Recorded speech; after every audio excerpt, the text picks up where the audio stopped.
Ever noticed how your videos look clean in daylight, but suddenly become noisy and grainy at night?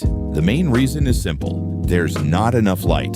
Your camera needs enough light to capture the details in a scene. When there's not enough, it has to compensate. One way it does this is by increasing the ISO. A higher ISO makes the camera more sensitive to light, which helps you get a brighter image in dark conditions. But as ISO goes up, the camera also amplifies unwanted electronic noise in the image. That's what you see as those random bright and colored pixels, the grainy look in dark footage.